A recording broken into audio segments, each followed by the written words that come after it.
Hi everyone, welcome to Candid Talks. അന്തസ്സോടെ ജീവിക്കുക എന്നുള്ളതുപോലെ തന്നെയാണ് മനുഷ്യന് അന്തസ്സോടെ മരിക്കണമെന്നുള്ള ആഗ്രഹമുള്ളത്. പലപ്പോഴും നമ്മൾ ആഗ്രഹിക്കുന്ന വിധത്തിൽ നമ്മുടെ മരണത്തെ നമുക്ക് അഭിമുഖീകരിക്കാൻ കഴിയില്ല. മരണസമയത്ത് ചിലപ്പോൾ നമ്മൾ അബോധ അവസ്ഥയിലായിരിക്കും. എങ്ങനെയായിരിക്കണം നമ്മുടെ മരണം എന്നതിനെക്കുറിച്ചുള്ള ഒരു പ്രിപ്പറേഷനും അല്ലെങ്കിൽ ഒരു തയ്യാറെടുപ്പുകളും നമ്മൾ ഇതുവരെ നടത്തിയിട്ടില്ല.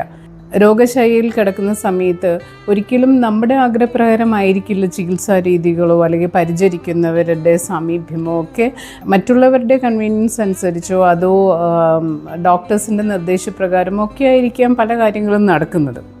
രോഗിയുടെ ട്രീറ്റ്മെൻറ്റിനെ കുറിച്ചും ഒക്കെ പലതരത്തിലുള്ള കോൺഫ്ലിക്ട്സും ഫാമിലീസിൽ ഉണ്ടാവാറുണ്ട്, ഭിന്ന അഭിപ്രായങ്ങൾ ഉണ്ടാവാറുണ്ട്. ഇതൊന്നും രോഗി അറിയണമെന്നില്ല. ഇവിടെയാണ് ലിവിങ് വില്ലിൻ്റെ പ്രാധാന്യം. സാധാരണ ഒരു വിൽപത്രത്തിനെ കുറിച്ചൊക്കെ നമ്മളെല്ലാവരും കേട്ടിട്ടുണ്ട്. മരിക്കുന്നതിന് മുന്നേ ആയിട്ട് നമ്മുടെ സ്വത്തുക്കളൊക്കെ മക്കൾക്കൊക്കെ ഭാഗിച്ചു കൊടുക്കുന്ന വിൽപത്രം എഴുതി വയ്ക്കാറുണ്ട്. അതൊരു സർവ്വസാധാരണമായ ഒരു പ്രോസസ്സാണ്. പക്ഷേ ലിവിങ് വില്ലിനെ കുറിച്ച് കുറച്ച് പേർക്ക് മാത്രമേ അറിയാൻ സാധ്യതയുള്ളൂ. ഇത് സുപ്രീം കോടതിയുടെ വിധി വന്നിട്ടുണ്ടെങ്കിലും പലതരത്തിലുള്ള നിയമനിർമ്മാണങ്ങൾ ഇനിയും നടക്കേണ്ടതുണ്ട്.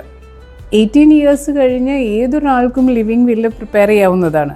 ഈ വീഡിയോ ഫുള്ള് കേട്ട ശേഷം നിങ്ങൾക്ക് ഈ ലിവിങ് വില്ല് എഴുതുന്നതിനെക്കുറിച്ച് അല്ലെങ്കിൽ ലിവിങ് വില്ല് പ്രിപ്പയർ ചെയ്യുന്നത് അത്യാവശ്യമാണ് എന്ന് തോന്നുന്നുണ്ടെങ്കിൽ ഒരു തംസപ്പ് എല്ലാവരും തരണം കേട്ടോ. നിങ്ങളുടെ അഭിപ്രായങ്ങളും കമൻറ്റ് സെക്ഷനിൽ രേഖപ്പെടുത്തണം. ഇനി ലിവിങ് വില്ല് എന്താണെന്ന് നമുക്ക് നോക്കാം. നമ്മൾ ജീവിതത്തിലേക്ക് തിരിച്ചു വരാൻ പറ്റാത്ത ഒരു രോഗത്തിന് അടിമയായി ഇനി യാതൊരു രക്ഷയും ഇല്ല എന്ന് ഡോക്ടേഴ്സ് സർട്ടിഫൈ ചെയ്ത ശേഷം എങ്ങനെ വേണം നമ്മളുടെ മരണം എന്ന് നമുക്ക് എഴുതി വെക്കാവുന്നതാണ്. നമ്മൾ ജീവിച്ചിരിക്കെ തന്നെ നമ്മളുടെ മരണം എങ്ങനെയായിരിക്കണം എന്നുള്ളതും നമ്മൾ രോഗശൈലിയിൽ കിടക്കുന്ന സമയത്ത് ജീവിതത്തിലേക്ക് ഇനി തിരിച്ചു വരില്ല എന്ന് വരുന്ന ഒരവസ്ഥയിൽ നമ്മുടെ കൂടെ ആരൊക്കെ വേണം പരിചരിക്കാൻ, നമ്മൾ വെൻറ്റിലേറ്ററിൽ നമ്മൾ കിടത്തേണ്ടതുണ്ടോ, നമ്മൾ മക്കൾ വിദേശത്താണെങ്കിൽ നമ്മളുടെ മരണം അവർ വന്നവരെയും നീട്ടിവെക്കാൻ വെൻറ്റിലേറ്ററിൻ്റെ സഹായം ആവശ്യപ്പെടേണ്ടതുണ്ടോ, നമ്മൾക്ക് ആവശ്യമില്ലാതെ ആ സമയങ്ങളിൽ മരുന്നുകൾ തരേണ്ടതുണ്ടോ, മരുന്ന് തരുന്ന ട്യൂബുകളോ അല്ലെങ്കിൽ ബാക്കിയുള്ള എക്യുപ്മെൻറ്റ്സ് ഒന്നും നമ്മൾക്ക് വേണ്ട എന്നുണ്ടെങ്കിൽ അത് നമുക്ക് പ്രതിപാദിക്കാൻ പറ്റുന്നതാണ്. വളരെ സ്വച്ഛമായി സമാധാനപരമായി നമ്മളുടെ വീട്ടിലാണ് നമുക്ക് കിടന്ന് മരിക്കാൻ ആഗ്രഹമെങ്കിൽ അത് നമുക്ക് എഴുതി വയ്ക്കാവുന്നതാണ്. അപ്പോൾ ഇതൊക്കെ ഇങ്ങനെ വളരെ കാര്യമായിട്ട് നമ്മളുടെ ലിവിങ് വില്ല് പ്രിപ്പയർ ചെയ്ത് കഴിഞ്ഞു കഴിഞ്ഞാൽ നമ്മുടെ മരണം എങ്ങനെ ആയിരിക്കണം, രോഗശൈലിയിൽ കിടന്ന് ജീവിതത്തിലേക്ക് ഇനി തിരിച്ചു വരാൻ കഴിയാത്ത ഒരവസ്ഥയിൽ, ബോധമില്ലാത്ത ഒരവസ്ഥയിൽ നമുക്ക് അപ്പോൾ ആരോടും നമുക്ക് ഈ കാര്യങ്ങൾ പറയാൻ പറ്റില്ല. അപ്പോൾ ബോധമുള്ള ഒരവസ്ഥയിൽ നമുക്ക് ഈ ലിവിങ് വില്ലിൽ ഈ കാര്യങ്ങളൊക്കെ രേഖപ്പെടുത്തി വയ്ക്കാവുന്നതാണ്.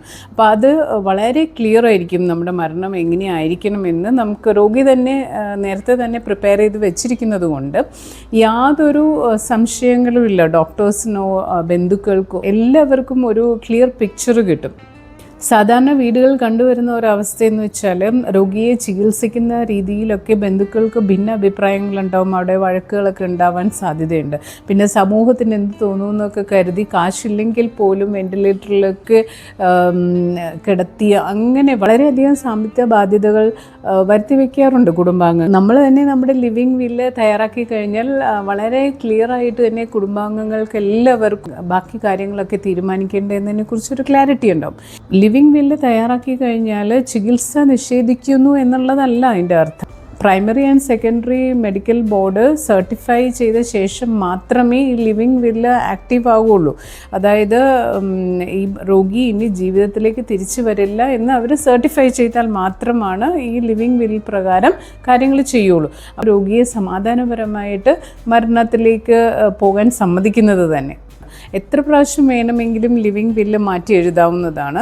അത് നമുക്ക് വേണ്ട എന്ന് തോന്നിയാൽ അത് ക്യാൻസൽ ചെയ്യാവുന്നതാണ്. ഇപ്പോൾ ലിവിങ് വില്ല് നമ്മൾ എഴുതിയ ശേഷം നമ്മളും പിന്നെ നമ്മുടെ 2 സാക്ഷികളും നമ്മുടെ ക്ലോസ് ആയിട്ടുള്ള ബന്ധുവും ഒക്കെ ഒപ്പിട്ട ശേഷം അതൊരു ഗസറ്റഡ് ഓഫീസറും അറ്റസ്റ്റ് ചെയ്യണം. ഇങ്ങനെ പ്രിപ്പയർ ചെയ്ത ലിവിങ് വില്ല് ശരിക്കും ഒരു തദ്ദേശ സ്ഥാപനങ്ങളിലെ കസ്റ്റോഡിയനെയാണ് ഏൽപ്പിക്കേണ്ടത്. പക്ഷേ കസ്റ്റോഡിയനെ ഒന്നും നിയമിക്കാത്തത് കൊണ്ടിട്ട് ഇപ്പോൾ താൽക്കാലികമായിട്ട് നമുക്ക് വിശ്വസ്തനായിട്ടുള്ള ഒരാളെ ഏൽപ്പിക്കാവുന്നതാണ്. അപ്പോൾ ഇതിൻ്റെ ഡീറ്റെയിൽസ് നമ്മുടെ ഡിസ്ക്രിപ്ഷൻ ബോക്സിലും കമൻറ്റ് സെക്ഷനിലും രേഖപ്പെടുത്തിയേക്കാം. ഇതിൻ്റെ വിശദ വിവരം വിവരങ്ങൾ മലയാള മനോരമയുടെ ഈ മാസത്തെ 25-ും 26-ലെയും ന്യൂസ് പേപ്പറിൽ അവൈലബിൾ ആണ്. എനിക്കിത് വളരെ നല്ലൊരു ആശയമായിട്ടാണ് തോന്നിയത്. നിങ്ങൾക്കും ഇത് ഇഷ്ടപ്പെടുമെന്ന് ഞാൻ കരുതുന്നു. ഒരു കഥയുടെ ആരംഭം എത്ര ഭംഗിയുള്ളതാവുന്നോ അത്രയും തന്നെ നല്ല ഭംഗിയുള്ളതാവട്ടെ നമ്മുടെ കഥയുടെ അന്ത്യവും. അതല്ലേ അതിൻ്റെ ഒരു ശരി. എല്ലാവരുടെയും അഭിപ്രായങ്ങൾ കമൻറ്റായിട്ട് രേഖപ്പെടുത്തുക. Like and share the video. നാളെ കാണാം. ബൈ.